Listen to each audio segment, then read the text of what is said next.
Hello, everyone, and welcome to Conversations in Horror. I am your host, Kevin L. Powers. I'm also the festival director and program director for Something Wicked Film Festival and Events, and welcome to our program today. Now, today, we are still getting into a lot of different types of horror films. If you've been following us for the last few weeks or even the last couple months, we've been trying to delve as much as possible into different types of genres of the horror film and get back to some of the more classic things. But today we are doing a much more recent horror film, which we don't do a lot of.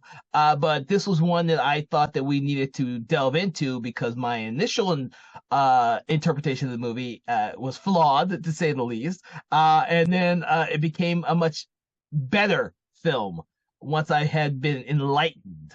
The movie we're going to be talking about today is James Wan's Malignant. And to join me on this conversation is Sarah Panazzo, who has been on the show many times before. And we had a conversation before I actually saw the movie a long time ago when it was a release. And I hated this movie and she enjoyed this movie. But now, after time and the fact that I did a little bit more research or did a little bit more reading, I have a different outlook on the film, and I'm so glad that we'll be able to address it now. Thank you, Panazzo, for joining us on the show today. Yeah, I'm just going to warn everybody right now, we're going to spoil the shit out of this movie, but I think it makes it better because it's two completely different movies, watching it the first time and then going in the second time and realizing how genius this entire film is. I am going to agree with her. So in order for us to better be able to have a good conversation about this film, there has to be spoilers. So if you are someone out there who has never seen the film and doesn't want to be spoiled, then don't listen to this episode. But if you are perfectly fine with spoilers, then go ahead and listen ahead. All right, Panazzo. Because I want to get your initial reactions and outlooks out the way first, kind of tell everyone a little bit about your experience or your first experience with James Wan's Malignant. So this was released 21 during COVID, so theaters still weren't super active. This is when HBO started doing its straight to streaming releases. So this didn't do very good at the box office, but it had. Once word spread about the movie, it was like wildfire, and it was so freaking popular. They would have made a ton of money at the box office with this. The trailers did not reveal a thing, I want to say. It was you're watching it and you're like, okay, this could be a very entertaining, like, horror movie. Okay, it's going to be James Wan. It's going to be like The Nun. It's going to be like Annabelle. It's going to be like The Conjuring and Insidious, where he's got his style of movies that you are used to, that are very formulaic. You're used to the same kind of jump scares, etc., etc. And we decided to watch this movie and are like all the lights off in the house because it can be very dark in the movie. And I was dying most of the movie. This movie comes off as so ridiculous and campy. There are so many one-liners and just things that happen that are just hysterical. And you're like, what movie is this? Because it's got his brilliant shots. It's got all this like dark, scary stuff, jump scares. And then you get to the twist and you're like, this is freaking insane. And it is one of the biggest what the fuck movies I have ever seen. And for even people who didn't like this movie, you had to talk about it. Which is how I brought you into it, Kevin, because I know you were like, I don't want to see this. It's just another one of these, and you didn't really like it. And then it was like, oh no. So when I saw this movie originally, I've seen every, with the exception of his Aquaman movies, I've seen every James Wan movie at the theater. I'm a huge fan of his from all the way back in the Saw days. And so I've always been a person who followed him and watched all of his films. I've seen all the Conjuring, the Insidious, I've seen every Saw movie at the theater, by the way. I've seen them. I'm a big, and Dead Silence, which now after rewatching this film is the closest in tone Yes. movie that he's ever done to this one. And unfortunately, no one seems to have seen Dead Silence other than me. It's got No, I totally, saw that one in theaters and it creeped me out because I hate puppets. but no one else saw that movie at the theater. I know. It's sad. It's sad because Dead Silence was always one of my favorite films of his, which is why I could not understand how I did not like this film originally. I think my brain had been rewired so much to his type of style from Insidious and the Conjuring films that I was expecting that with this, Yes. because you are absolutely right. The trailer doesn't reveal anything for this movie. So when I walked in, I was expecting something closer to Insidious or the Conjuring movies. And when I walked out, I was like, what the fuck is this shit that I just watched? This piece of shit movie sucks. And And I most was of the like, internet agreed with you. but it was so bad shit crazy. I think my brain was wired the wrong way when I saw this. I think this is one of those films where the trailer is wrong. It's Yes. a horrible trailer and it doesn't set up the audience for the type of experience they're going to go watch. But I think that's better because we look at like what happened with Barbarian and what those trailers set up, and it can be super genius like that. Yeah, but I don't think the trailer for Malignant set up the tone right. My tone going like if I had seen the trailer and thought, oh, Dead Silence, oh, and I think it also could be because he was doing this in between his Aquaman films, and I really hated Aquaman. Yeah. It was like that movie. Like I just really hated that movie, and I kind of got from *Malignant* that he was kind of adding a sense of humor to it that he had learned from working on the Aquaman films, the first one, anyways. I hated Aquaman, not because of what he did, but I hated the fact that that movie relied on too much CGI Yes. for everything, and so it took me out of the movie. But the one thing I did recognize when I saw *Malignant* that I did enjoy when I first saw it is I loved the matte paintings and the CGI backdrops that made it look like an old Gothic movie. And I Yes. loved the fucking score. The score is I freaking love the score. I loved it even more when I rewatched the movie. I thought with the mindset changed, Mm-hmm. I actually got that the music was perfect for the movie. When I first watched the movie, I kind of said, okay, the music is great. I just didn't care for the movie. But the second time I watched it, on your suggestion and I actually reading stuff, I thought that the fucking music was even more brilliant now with the tone that is in the movie than it was the first time I saw it. And this is one of those rare times where I think that the movie on the second watch far exceeds my experience on the first watch. Um, and I have to thank you for that. Part of that is you. I would have never given this movie a second fucking time. I saw it once. I was said I'm done. I don't need to watch it again. I hated it, and I would have never seen it again. But you're prompting. But I mean, so I did do a ton of research on this because at the time I remember everybody being up in arms about, oh my God, it was absolute trash. Oh my God, it was It amazing. was. And going back now, a lot of people have the same tone as you, as like I rewatched it and I now see that it's brilliant. James Wan even had to come out and I wrote down his quote. I don't know how anyone can think that *Malignant* was made from a self-serious perspective. It's so aware of what it is. I knew that I probably wouldn't get the opportunity to do something like Uh-huh. this often in my career. I was aware of people's perception of me and the movies I've made. I wanted to take that perception and turn it on its head. And it was a lot of just me having fun. And 100%, because you get his cinematography is beautiful. It's very unnerving. You get these beautiful wide shots with these open spaces in the background that are just haunting. Like you get the long look down the dark tunnel waiting for a figure to appear. You get the look outside underneath the flickering light on the street. And there's so much of that in this movie that makes it so unnerving that when the twist itself happens, it literally turns it on its head. Yeah. I will agree with you 100%. I mean that shot of the main character's sister when she's driving up to the insane asylum during the daylight, Yes. seeing it in light. That whole sequence. I mean, there's some amazing shots in this movie, and I think I was just not in the mood when I originally saw it. But I needed that reevaluation. That quote is the same quote I was about to say too, Yes. because that quote is what changed my perspective on this movie. I almost wish that he had made this fucking movie around in the 80s, because if he was, I had probably seen it 200 times. Well, I've got some fun facts about that too, Kevin. See, I know We'll you get did there some. though. Oh, okay. So that's the thing is, in the when I was growing up, I loved these type of movies, the batshit crazy movies, and I've said this time and time again on the show.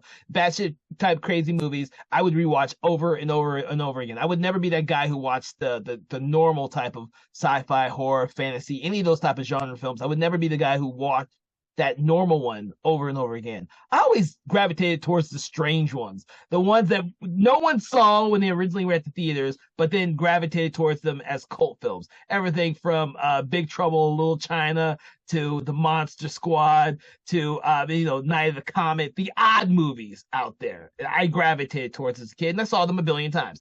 I believe that this film would have been one of those films that I would have watched a billion times as a kid, but me being older when it came out, my expectations were colored.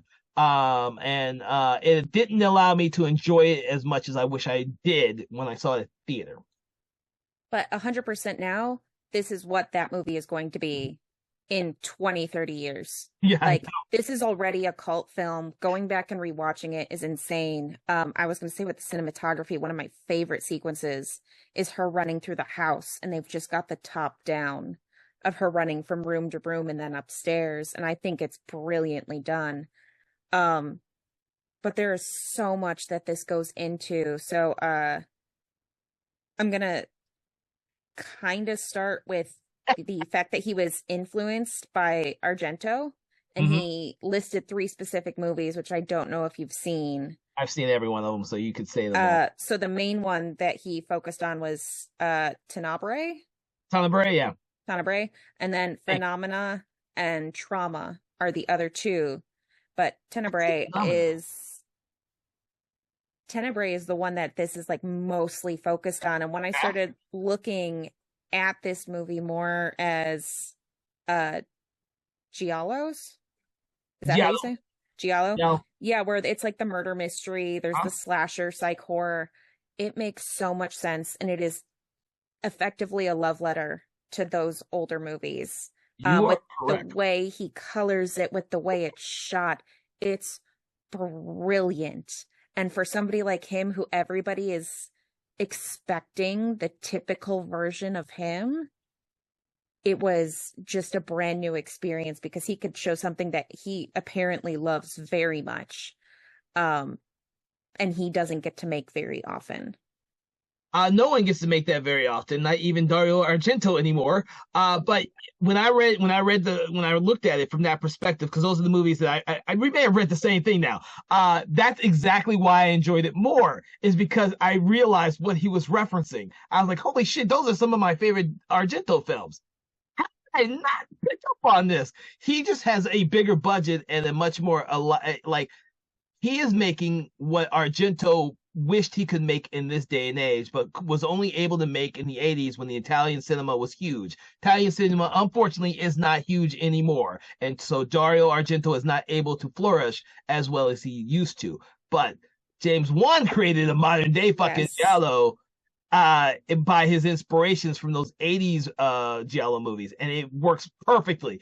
Anyone who out there who listens who actually loves giallo films like I have will pick up on these. Never saying it. I did not pick up on these when I first saw the movie. If I had, I would have enjoyed the movie immensely more. Tenebrae and Phenomenon are 2 of my favorites, and Trauma just happens to be the very first Dario Argento film I ever saw. When I saw that one, I had to go back and start finding all the other movies that he had done because I'd never heard of them before that movie. So that's why I'm so familiar with this now, and I get the movie now, is because I had to read about it. I was like, I didn't know any of this beforehand, and I see it. I mean, even looking at the poster, I'm like, oh no, 100%. That's totally Italian cinema right there. Like, like I said, the coloring, especially where he had those bright reds throughout the entire movie, it's shocking. But a lot of people also compared it to The Dark Half by Stephen King because it's a Yeah. very similar story. But going off of that, I found out that Juan's wife actually co-wrote this with him, because she is fascinated with medical anomalies, and they actually got this from Edward Mordrake, or Mordrake. I don't know if you were ever aware of this in like psychology. It's kind of an urban legend, like it hasn't been 100% confirmed, but in the 19th century, there was this guy who had a face on the back of his head, and it would whisper, it would laugh, it would cry. He would beg people to remove it. He said it whispered bad things to him at night, and the guy ended up committing suicide when he was 23. And it is actually one of the first like written down versions of having a parasitic twin, Oh. which is essentially what this movie is based on. So a lot of I mean, you get parasitic twins where they'll eat each other in the womb or whatever, and sometimes you end up getting like teratomas, which is what this is, and they actually spell all of this out in the opening credit sequence. All of the stuff in the background is all real medical terms that describe exactly what is happening to her. I mean, most teratomas are benign, but they can be malignant. And they fully form tissue, teeth, hair, bone, muscle. It's disgusting. And as soon as my husband and I figured out what was going on with this movie, because we were like, wait a second, is this what's going on? We sat there just making Arnold impressions, going, "It's not a tumor," over and over and over again. Because yeah, this is a real thing that happens. It's like craniopagus parasiticus is when the two skulls join together. So there is like the scientific thing. There are some of the symptoms that she mentioned, but yeah, it's quite a weird thing that Mhm. happens in the real world, compared to some of the other movies we've been talking about recently that are also happening in the real world. But it's such an interesting take of like the Dr. Jekyll, Mr. Hyde. Yeah. Uh, yeah, and I mean I just the just, I, whole, you're just mentioning it now, but you're absolutely right. The whole, even you have the Dr. Jekyll, Mr. Hyde reference, but you also have a little bit of medical science trying to control another person, and you have that little bit of Frankenstein's monster in there. And yes, I didn't think about any of that until right now and last night when I was rewatching the film. Because you're right. The opening credit sequence spells out a lot of it for you, but when I originally watched this, that's not what I was expecting the film was being about. So I kind of forgot about the credit sequence until I yeah, watched it. When I rewatched it, I was like, "Holy shit! Yeah, there's a lot it, of force. I should have been paying attention yeah. to this, but I wasn't the first time I saw it." Well, Uh, and like with the whole opening scene of like the violence and people's like arms being bent backward, and then you've got the whole Voldemort thing in the back of the head, and I think that's when I was like, "Hey, look, it's Voldemort," and I was like, "Wait a second, what? What if?" oh, did you really think about see? Because as soon as they showed the face, it was like it looks like Voldemort's face on the back of the head in Sorcerer's Stone, where he takes it off and it's like all deformed and whatever. And I was like, that's weird. But yeah, that was the first thing I said is I was like, look, it's Voldemort. And then as the movie progressed, I was like, oh God. Oh no. Oh my God. Well, see, you saw some of that earlier than I did because I didn't think about any of that until just now. Well, and then going back and watching it, like you start seeing the stuff where, like, okay, so her husband abuses her, and later on they spell everything out for you, where like they shut Gabriel inside her skull. They cut off as much of it as they could, which was the whole opening credits, and everything they couldn't remove just got stuffed in there. And when she hit her head, uh, released him. And so every time there was an attack, her head would start bleeding again. And then we started watching, and I think it was the second killing, uh, I mean, or the second doctor killing, not the second killing in the movie, where we paused it for a second. We were like, that person is backwards.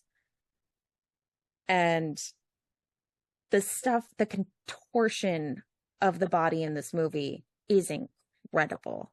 It is. I thought it was batshit crazy the first time I saw it. I was like, this is fucking Yes. weird. Well, I and like they've done it before in movies where they've had people walk backwards and then they've reversed it in the film so they're walking forwards and it looks really creepy. It's like a really common effect to make things seem odd. Or they've had people do things backwards. Uh so it's not the first time I've seen like the effect, especially when it comes to like creature features. Like I think Del Toro does it a lot with his monster movies as well. Like when they did Mama, I believe that's another one that used that. But contortionists are very popular as monsters right now because they can do so much weird stuff with their bodies. And I mean, noticing that the hands were backwards and the feet were backwards, and it's like, wait a second. This is like, I mean, the first time we were laughing our asses off. We were like, this is beyond ridiculous. What the hell am I watching? But then once you realize it and you're like, okay, this is freaking genius. Well, that's why I said I had to rewatch it, because the first time I watched it, I was like, what the fuck am I watching? This is so weird. The second time, and we've already discussed a little bit about the whole sequence in the police department. Oh my God. That sequence is absolutely brilliant, and it showcases everything that we're talking about now so brilliantly well. Yes. But I don't want to jump too much into that. Yeah, not yet, but no, like throughout the movie, they hint at it the entire time. Like her husband's kill, his head gets flipped around 180 right away. And it's like, I didn't pick that up until this last time I watched it. I was like, oh my God. Yeah, but then I did that too. I said, oh shit. Whenever she's talking on the phone to him, the back of her head is always in the mirror. Or like every time we've seen him from somebody else's perspective, it's like a flicker in a mirror or a window. All showcasing that it is a reflection. And she makes a lot of comments about it's all in my head. It's just happening in there. It's not real. And it is in the back of your head. Yes, I didn't pick up on those either. I did pick up on a lot of this stuff yesterday when I rewatched it. And so that makes for a much more enjoyable experience when you know some of this beforehand. The reason why we're not doing a spoilers free talk or conversation about this is because someone like me, who I first watched it, I didn't like this movie at all, but after I did the research and read a little bit more about it, and got some, I think the main thing for me is that James Wan said exactly what type of movie he was making, and he referenced giallo films, which I absolutely love, and he referenced Dario Argento's, which are the best in my opinion. There are some, Mario Bava maybe the best, but Dario Argento took what he learned from Mario Bava's style and elevated it to something that no one else has been able to elevate it to since then. So it's great to see that someone in the modern age is taking those same type of aesthetics and applying them to a modern day film.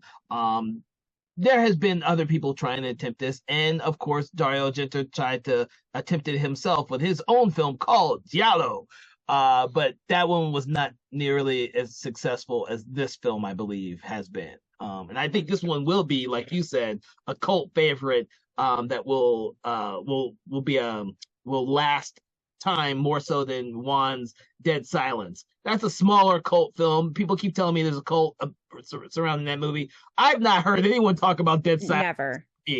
I think it still has one of the best twists at the end of the movie, and it's creepy and disgusting. Yeah. But I remember being horrified by that movie when it first came out, and I still think about that from time to time. So it's not just you, Kevin.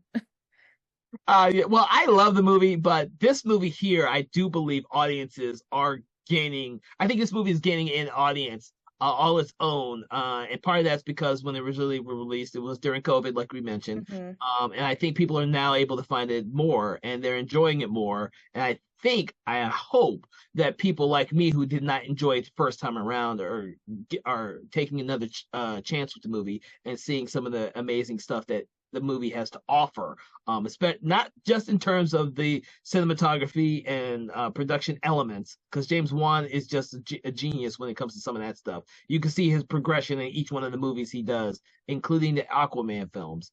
But also in terms of the style the comedy and everything else that he throws in there, because it's all something that is, I guess, all everything he did before this movie is culminated to him being able to do this movie. Like, you can see that some of the stuff that he learned in Aquaman is in this movie, even though I hated Aquaman. Some of the stuff that he learned from Dead Silence is in this film.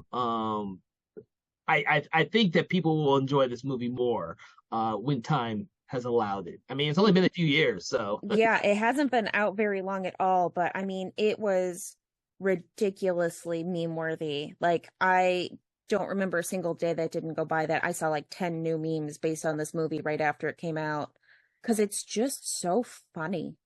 Like, the writing is hysterical. I mean, you've got the two cops that play off like Law and Order SVU yeah. with discount Wanda Sykes making the same comments Ice-T would make. Like, she literally comes into an autopsy like, I can't remember if it was a sucker or a popsicle. And just the jokes she's making and the comments that are made throughout the movie. Yeah. Like, the guy walks in, he goes, well, when's she gonna wake up? And the doctor's like, sir, she's in a coma. Well, I mean, and then you've got this giant, big ass industrial fan in the hideout of Yeah. Gabriel, and you're like, where is this? And then she falls out of the attic of the house. I was like, man. Which brings the point that you bring the production design for this. Every set, every location is fucking amazing. Yes. And so much detail is in this film that you aren't expecting in this type of horror film. I think, Juan, having worked on such bigger films, Yes. took a lot of time and effort putting together his team for this smaller film, which are probably on the budget, but still looks amazing. Yeah, because I mean even the VFX where it like melts down and melts back up as she's dreaming about each kill is really well done. It's very creepy.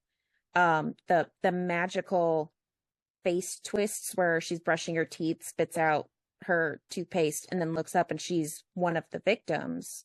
Or like when she's putting the laundry away and the woman's face is just in the door of the washing machine.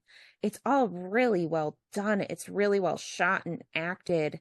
Everybody plays this movie 100% straight, except for the cops almost. They are very clearly a parody. They're a parody. And and I'm gonna bring this up a little early, I guess. But the sequence in the police station, which reminded me so much of the police sequence in Terminator, it was ridiculous. I mean, the choreography in general for this movie is phenomenal. Not just both the cinematography and choreography for this sequence. I will say yes. Because it starts off in a jail cell with all the other female inmates and just gets bigger from there. Yes. And it's at that moment where you're like finding everything out at once. Mm-hmm. And you're like putting the pieces together, you're waiting for the bass to drop, and then all of a sudden it does. And it's a freaking explosion in there. I really appreciated Zoe Bell being in this scene because I love her as a stunt woman. So do I. But oh my God. This is where like watching the movie, like we would laugh ridiculously at like, what the hell are we watching? We got to this point and I was dying because between the really bad face mask of her face on the back of the head, but then the ridiculousness of this choreography and the way it's shot, it's almost like a John Wick movie.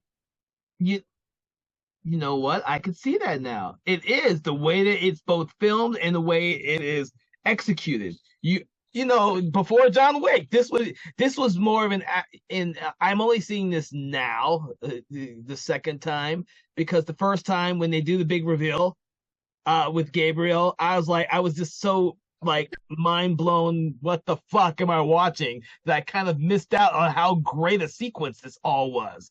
And I didn't realize Zoe Bell was in it the first time. I did last night. I was like, holy shit! Yeah, it's one of those things that I was distracted when I first saw this when I first saw the movie, and I wasn't distracted anymore. And I started to realize, holy crap, the the way the camera moves in this to cover the choreography with the fight sequence is simply amazing. It Um, really is. the gore effects of Gabriel killing everybody, especially or the very first sequence when Gabriel reveals himself to everybody. And It's just, yeah, she's just ripping her hair open and the skull cracks and then the eye starts moving. And it's like, this is disgusting. It is, and it works really well because at that point, Gabriel is he is the her dark half, as you've already mentioned, Yes. dark half. But this was like to the extreme. And the thing is that that whole sequence is amazing, but when she goes into the lockup to or when Gabriel goes into the lockup to get his outfit. He's got to put Yes. the outfit on and he puts on the gloves. That's why I started seeing more of the Giallo stuff because if you're not familiar with Giallo, it's all about the killer having the black gloves and always, we see Gabriel with the black gloves all the time, but I didn't get that when I first saw the film. I started to pick up on all this stuff last night when I was rewatching the film. I was like, holy shit, James Wan, you're a brilliant fucker. I'm gonna. Yeah, because like there was like the whole like black greasy hair thing that I was like, okay, this is iconic. Like it's the black trench coat, the black gloves. I just missing like a black hat or something. And then when she opens up her head, I'm like, oh, it all makes sense. That's like the blood and stuff in the hair. Yeah. And it's it's a little disturbing, but once she starts or Gabriel starts that next fight with the police officers, oh my God. all hell breaks loose. It's that choreography, even with the bumbling cops added yes. in, is still quite amazing. It's like watching The Matrix for the first time where he does the back bend and you're like, this is peak cinema right now. This is an iconic shot right here that people are going to be talking about for years. And I think most of it is due to the cherry yeet, which is probably my favorite, where he just like sharpshoots them across the room with an entire freaking chair. That was hilarious to shit. I didn't remember that till I rewatched it. I was like, oh yeah, that does happen. And I was laughing my ass off now. I was like, holy shit. And it's not just that one little sequence. There's tons of sequences like that throughout the whole sequence, in which Gabriel just seems like to be the John Wick of slasher giallo killers. Like if there was ever a list of the most iconic and effective giallo killers, Gabriel would be at the very top of the list. Well, and it's like also because he's doing everything with a backwards body. Which like I love when he like does his power up sequence where he like shakes out his arms and you hear everything crack so it can turn the opposite direction. And then like just going back to some of the other kills and escape scenes, watching him run away where it's somebody running backwards and it looks ridiculous, but technically it's amazing to watch. Yeah, because Gabriel is like a fucking monkey on everything. He just climbs, jumps, and he could do anything, which makes for a very interesting sequence for the rest of the film because he seems unstoppable. Yeah, and it's also really interesting because the two main contortionists they used for the film actually did all that stuff. The stuff that they were doing is stuff that is really done by contortionists. Like they can bend their bodies that way. I mean, I think the only like not real thing was him jumping out the window and going down the stairs, but everything else was practically done with them. I mean, that fight scene, what was her name? Martina Mazeppa. She performed all the backward scenes and she wore an animatronic on the back of her head of Gabriel's face the entire time too.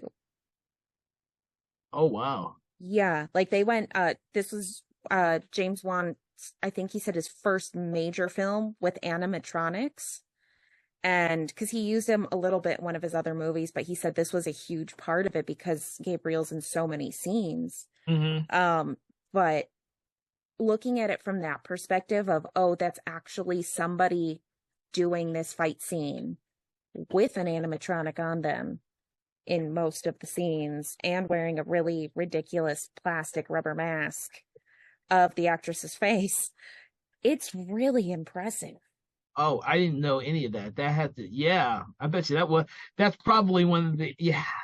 Pro, it, that brings the, like early Argento films where he did extremely complicated camera shots. And now, of course, he can't do those anymore, unfortunately. But his stuff that he used to do in opera and Suspiria was all complicated, that he just can't do anymore. And that used to be a hallmark of Giallo films. They just weren't, the kills themselves were part of the aesthetic of the film.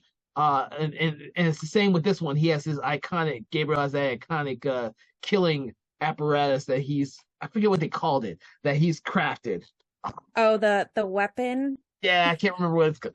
It's her like award that's shown in the opening scene too. Uh So yeah, if you it's so gruesome.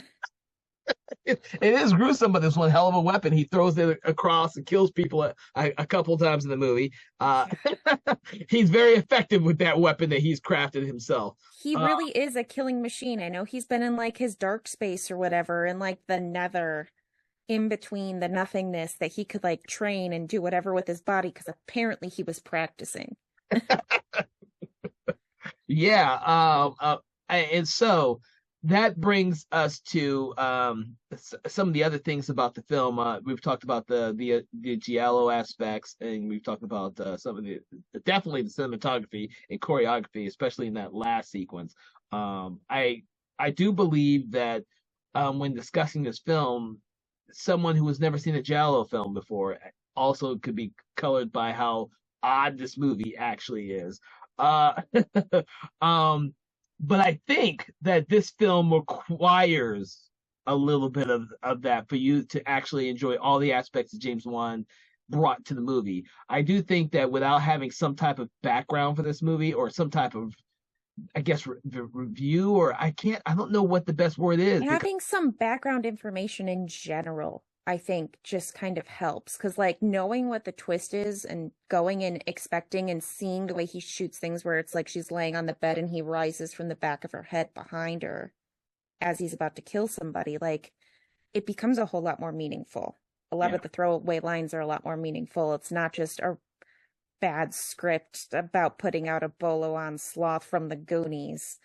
I mean, it's there's some really genius stuff written in there that is just hidden in. I mean, the whole birthday cake scene is a genius scene. The kid talking on the phone, the like little kid's phone that like if it rings, you answer it. Not in this movie, you don't. I think that one of the things about this film that it needs to be said and said several times is that it's more enjoyable on repeat viewing. There are some films where you can watch it once and when you rewatch it, it's just simply for entertainment value. I think this film rewards people who watch it more than once. I think James Wan was able to craft a lot of different elements in the film, and even if I didn't know about the giallo aspects, I would have known on the second viewing about what he was going for in regards to having a fun horror movie that was more extreme than anything he'd ever done before then. And you have to go in knowing that you can have fun with this movie, but it's James Wan, so it's actually going to have a little meaning to it as well. And you'll be rewarded on a repeat viewings with this film. This is not Friday the 13th knockoff, where there's no repeat rewardingness when you rewatch Friday the 13th. Friday the 13th is pretty much what you get every time you watch it. There is no deep meaning to that movie whatsoever, but people do rewatch it over and over and over again. Despite that, I think with *Malignant*, James Wan's crafted a film that when you rewatch it, you're rewarded as a viewer.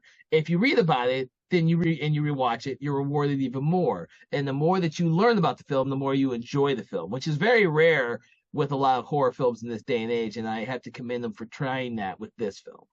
Yeah, I mean, rewatching it, like it's a very funny movie. It can be very dark. Mm-hmm. I mean, they go through the whole sequence of her having multiple miscarriages It because is dark. Gabriel is essentially eating them and Mm-hmm. feeding off of them, which reminded me of what's her name, who used to bathe herself in the blood of children.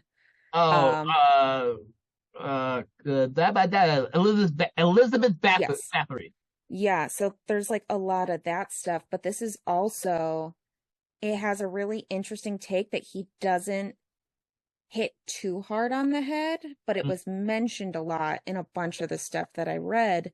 Was this is right around the time when we started having the Roe versus Wade talks again, and the whole aspect of men controlling a woman's body. And in this movie, he's literally doing that. Mm-hmm. So there's not like a whole bunch to say about it, but he does put some interesting undertones Yeah. throughout the movie, and especially with all the Giallo stuff. I mean, like it's for somebody who likes those movies, they can see them and they can appreciate this Yeah. movie for what it is doing. It very much is a love letter. One of the best. If you like giallo movie, this is probably one of the better modern day love letters to that whole genre, which sadly doesn't really exist anymore. Uh, Yeah. so Argento and a couple of other Italian directors try to revive it every few years. Well, To and this is why I appreciate directors who have passion projects and actually like, yeah, they have to do a bunch of the shitty movies that they'll put out because they're signed on to whatever company, but then they can go and do a passion project where they're like, this is what I'm interested in. This is the movie I want to make. And when you see that little glimpse of what they really would like to do is when you get magical movies like this.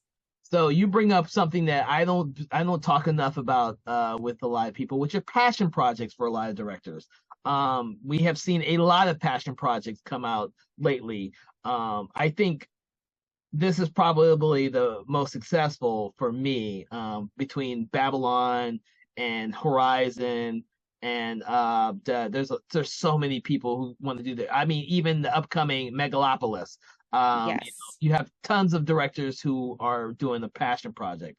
But to be honest with you, James Wan has created a multitude of franchises that are still going, and Malignant's a small little just a small little film that he was able to do with, I think Warner Brothers did this, right? I believe so. Yeah, Yes. so Warner Brothers, yes, I think it was, is the company he currently does a lot of his films with. So New Line Cinema, yes. So I'm glad that they were able to allow him the freedom to do this film, because I don't think that there's anyone else out there that would have been given the opportunity to do this type of film, in this day and age with that type of budget. I think that worst case scenario, if someone wanted to do an homage to Giallo films, they'd probably be given $2 million budget, and we'd have, I think it was Dark Glasses was Argento's last Giallo movie, which was pretty bad.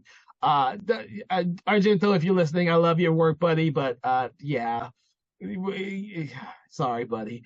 But yeah, you know, this is something that's not been done in a long time. A giallo film that has a bigger budget to do some of the more crazier aspects. Dario Argento was the guy who was able to do a lot of these in the 80s, 70s, and 80s, I guess. But that genre, no one remembers. I mean, had you thought about this genre at all before watching this movie? Oh Are you no, absolutely not. okay? I had to think. Are you even familiar with the genre? So I'm familiar with the genre. I think the only one I have ever seen is Suspiria. And that was because the new one came out and I was like, I refuse to watch this one. I'll watch the original. And Well, yeah, I know it's not even like the best of them. it's not really a giallo film either. Well, That's a supernatural witch movie, it which pops up on some of the lists though, and it, that's why I'm always like,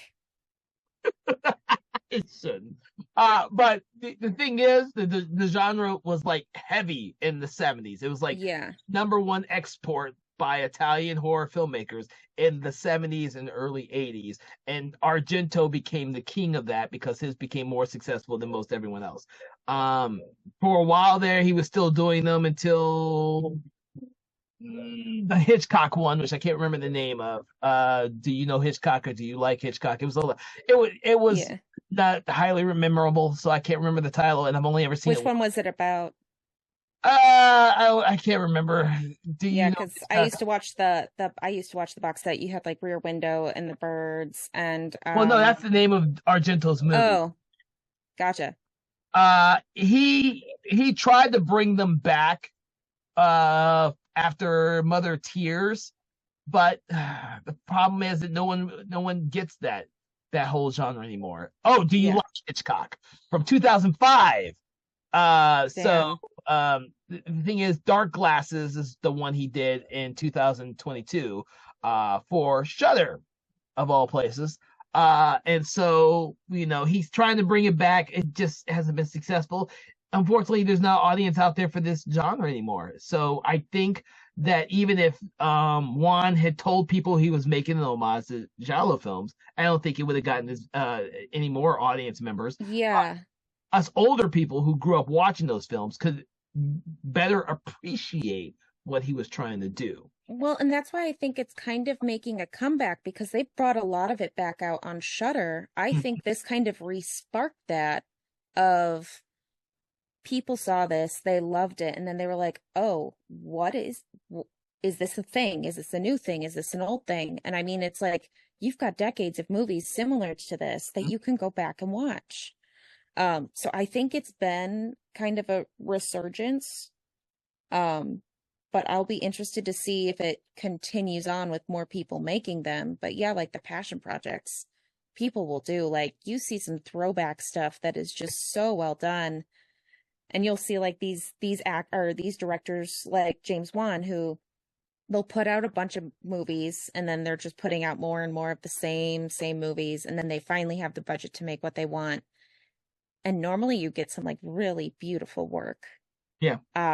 And it's always just very impressive that you're like, okay, this is what this person was holding on to the entire time. Cause like I think it's like Ari Aster and everybody coming out with all of their big movies now that they've hit it with the smaller ones. Mm-hmm. They can finally go back and make those giant movies like Beau is Afraid.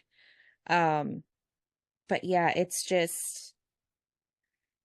so interesting what you can do with a bigger budget. Because honestly, if this was any smaller, I don't think they would have been able to pull it off. Trying to think of how in your research, do you see how much this movie was? Uh, the budget was 40 million. They Yes, only made 34.9 gross. Um, that but worldwide or just because it's a COVID movie, so that could probably be yes, worldwide. Yeah. I believe it was worldwide. But at the end of the first month on HBO, it was seen by more than 1.6 million US households. Yeah.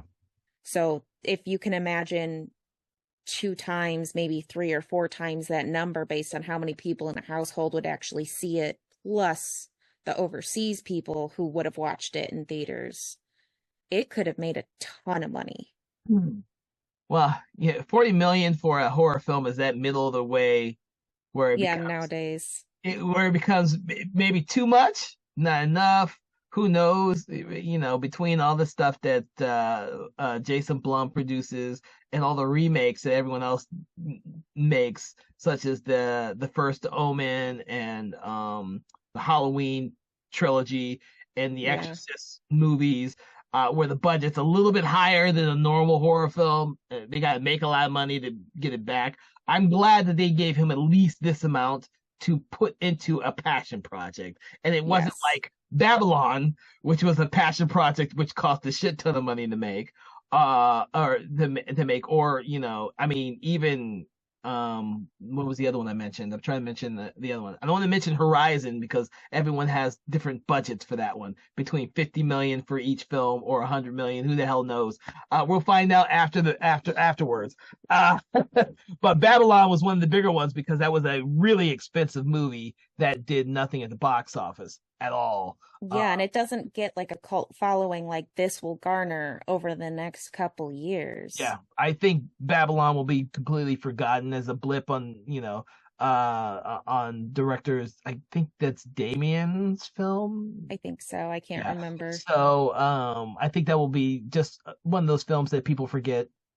There's tons of them. Every director out there at some point, the director who has a major um time, a major period in their career where they are really successful, end up doing a passion project. Some of them do it where it's widely against everything that they've done before, and some of them just do something that's very similar. uh I thank God that James Wan went back to what he did in terms of his earlier films, but added that sense of humor that he now has, because that makes this film a lot more enjoyable than, say, Dead Silence. Dead Silence doesn't have that type of humor in it. It was Dead Silence was more like it's funny that he's doing a film like this, but it still has that Saw type of mentality because Yes. early in his career. Whereas this one, you can definitely tell that he's learned a lot having done the Insidious movies and having done the Aquaman movies and the Conjuring movies. That sense of humor that comes out of the characters is very, very present here.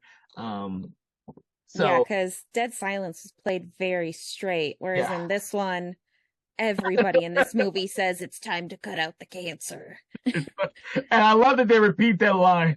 over and over and over again. Oh man, I was like, dude, I love that so much on the second view. I was like, oh my god, this is fucking hilarious. And I don't see how I missed all of this. It's a shame. It really is a shame that, but thankfully it's only taken me 2 to 3 years to realize this. And it's not been like a whole decade where I've kind of hated the movie because of my first viewing of it. And I was like, I'm not watching that piece of shit movie ever again. Kind of like Zombieland, which I recently rewatched for the show. I still think that's a piece of shit movie. Uh, with a great opening sequence, I still think it's a piece of shit movie. But if you haven't already listened to that podcast, it will be coming up, and go check it out. On my opinions on Zombieland, not a film I think aged very well or aged at all or whatever. I just never liked it. This movie, on the other hand, is something completely different. I didn't like it when I first saw it. I absolutely think it's a brilliant movie now. I think that James Wan is a filmmaker that understands not only the history of film, but how to, kind of like the technical requirements of making a good movie. That being said, these are the things that make Malignant a film that's worth watching, worth rewatching, and appreciating. And for both older film goers and film lovers such as myself, but also for newer ones like Panazzo here, who's much younger than me. So that's what I'm saying without saying too much or giving away too much. How about you? Uh, yeah, I mean, I think this movie is going to be one of those cult classics that people go back to. Mm-hmm. Because like we had the whole era of like, okay, you had the black and white horror movies that we then got those remakes in color and everybody trying to do like their version of Swamp Thing, The Blob, etc. And then we see a reemergence again today where you then get like the new Invisible Man and everything. So I think every couple decades we're going to start seeing a lot more of this where we get those 70s and 80s movies that are classics, that we see the similar styles being built into new and interesting things with what we have today versus back then. I did also want to give a quick shout out to the screenplay writers for this because I think they did a phenomenal job. The one guy, JT Petty, actually is a writer for Mm-hmm. all of the Outlast video games, which are terrifying. So I think he did a good job with that. And he was also the director and screenwriter for the Burrowers and Hellbenders, Yep. which I didn't realize.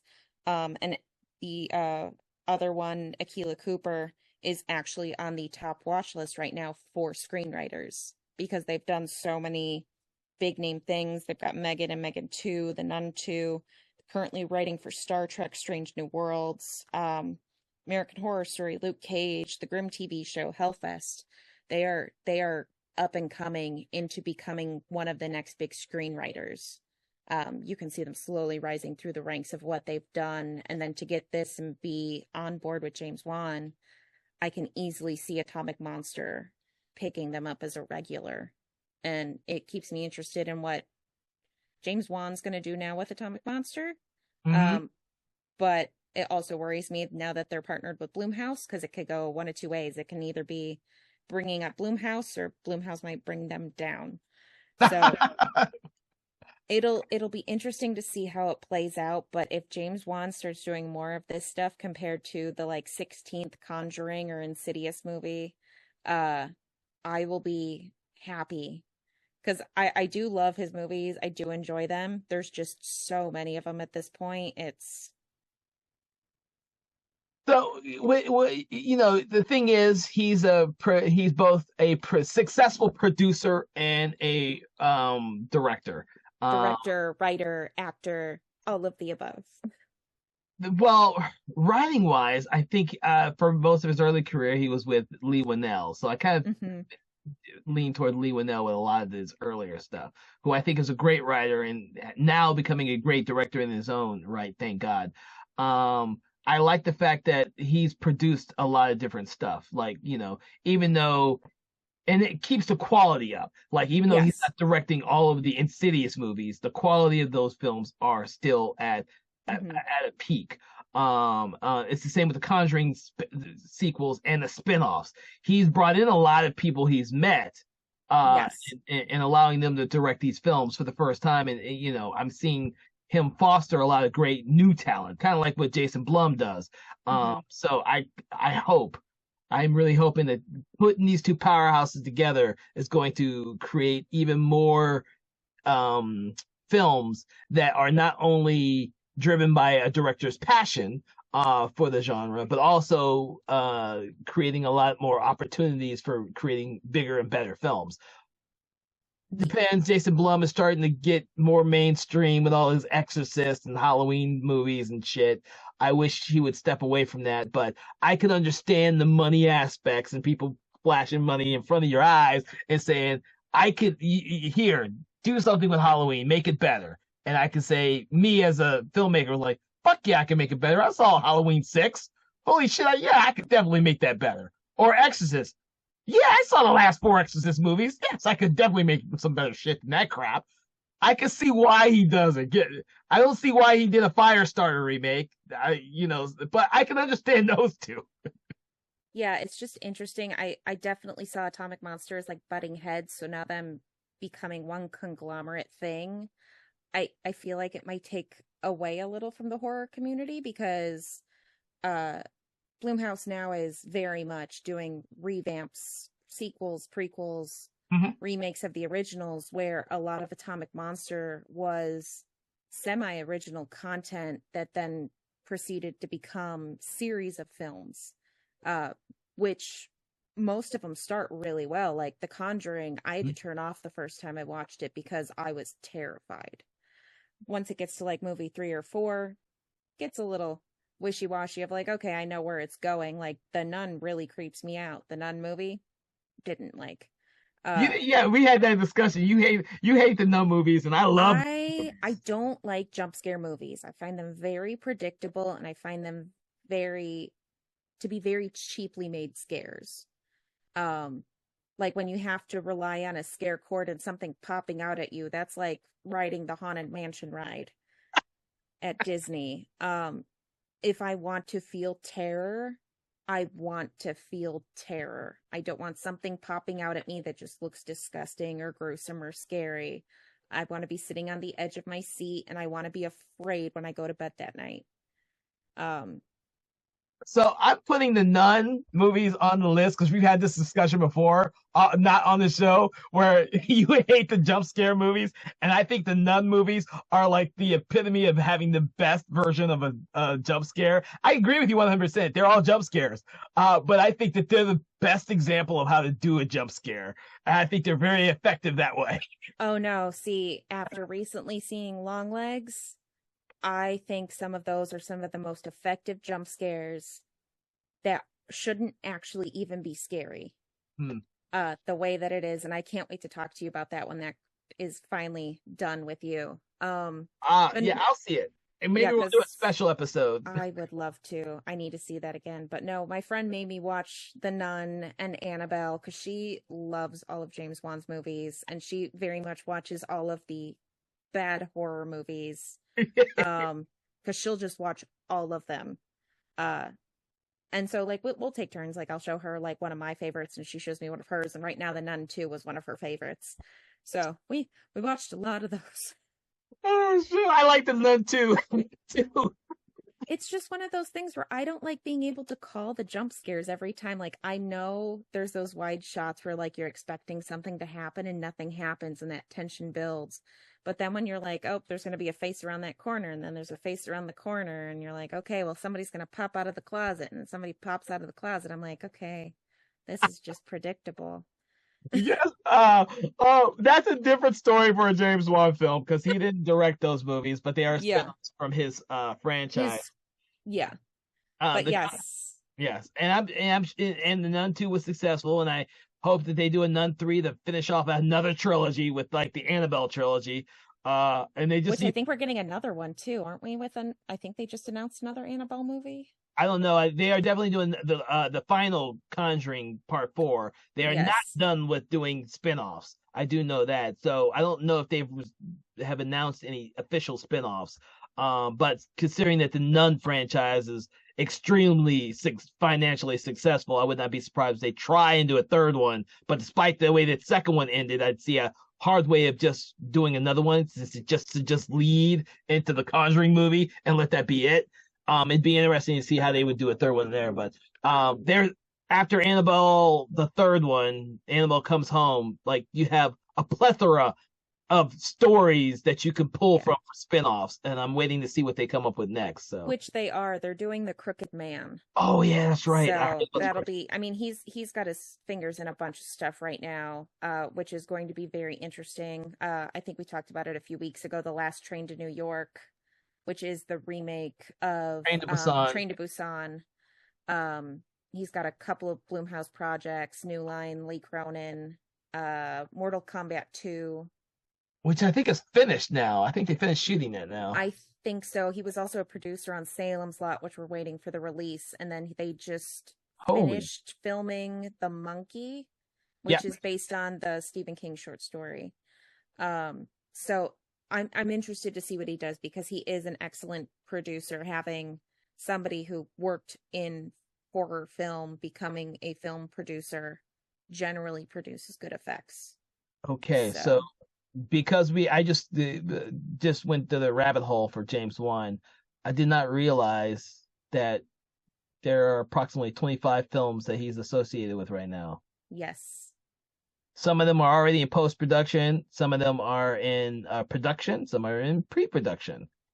Yeah, I think by the end of 2025, we're going to have a good chunk of films from him. And then I think I just saw that he was also directing The Call of Cthulhu. Really? Someone's finally going to try and tackle that? That would be amazing. With everybody going to not necessarily having live action, but not a cartoon movie, where they can have those adult animated films, like where we got what was it, Scanner Darkly and stuff like that. I know Guillermo del Toro was looking at doing In the Mountains of Madness, which is very hard to do real, but if you're going to do it like Love, Death, and Robots style, where you get all the different kinds of animation, I think you'll be able to pull something like that off a little bit more. I think so too, especially considering that Guillermo del Toro is at that point where he's saying he's only going to focus on animated films. I think that because his ideals are so vast, yes, and they require such a big budget, that moving it towards darker animation is probably a good idea. Although I hate to say I still have not seen his Pinocchio yet. I haven't either, and I feel really bad because I've loved everything that he's put out. I know he was doing Scary Stories to Tell in the Dark #2. Yep.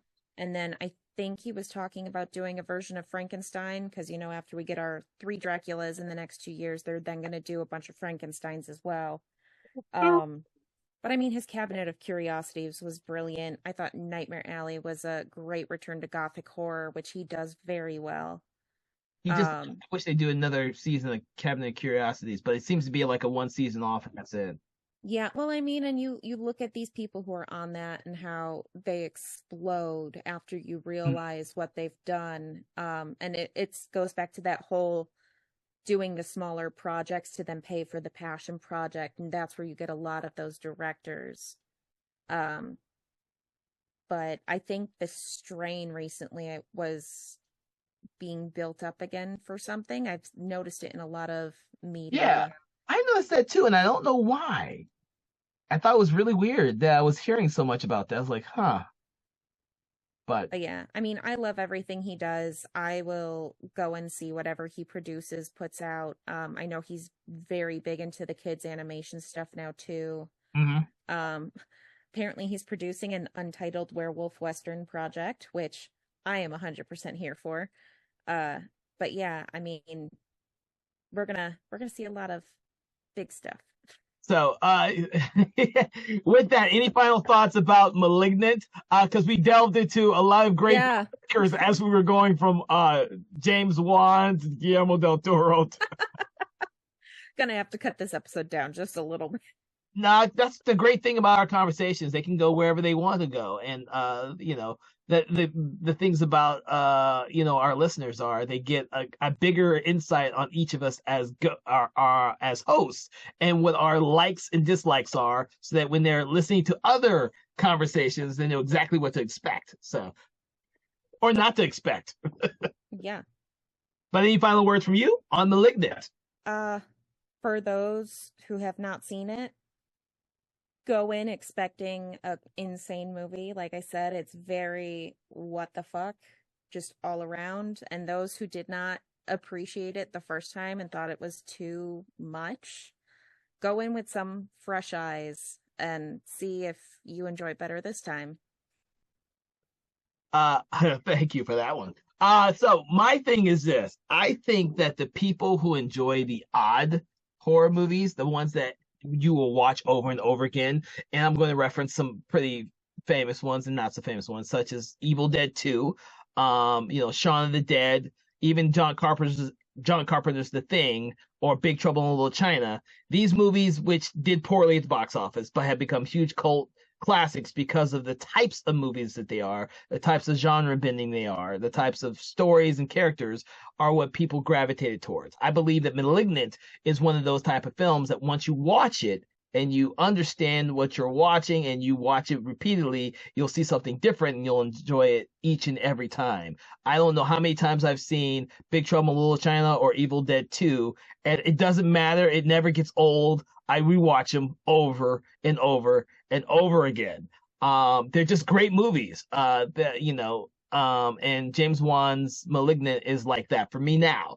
I did not like it the first time I saw it. I absolutely think it's brilliant now. I think James Wan is a underappreciated filmmaker. I will say filmmaker because he's not just a writer, producer, or director. He's someone who goes out of his way to help foster newer talents with a lot of the sequels and to his spin-offs and movies and such. And I think that he is a force to be reckoned with in the genre. He's probably the only successful horror film director who has multiple different franchises going at the exact same time between That the are Saw all movies. successful too. Yes, between the Saw franchise, the Insidious franchise, the Conjuring franchise. I don't think there's another filmmaker with this many franchises that are successful and can still doing sequels as we speak.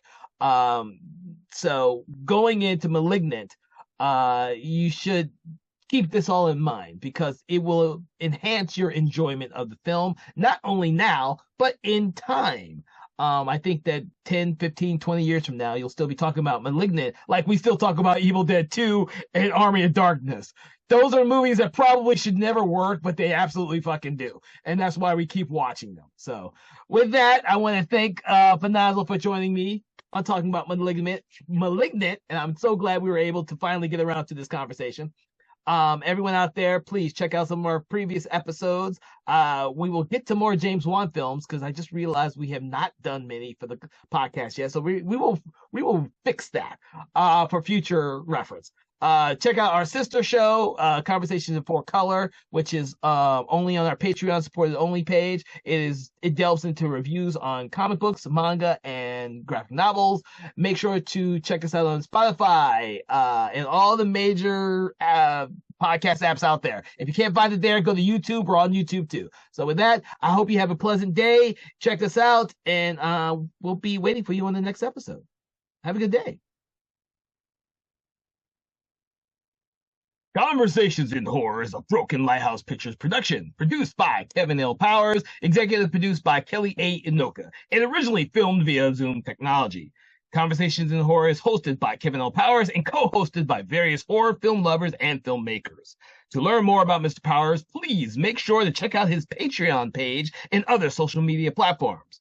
Conversations in Horror is copyright 2024 Broken Lighthouse Pictures production.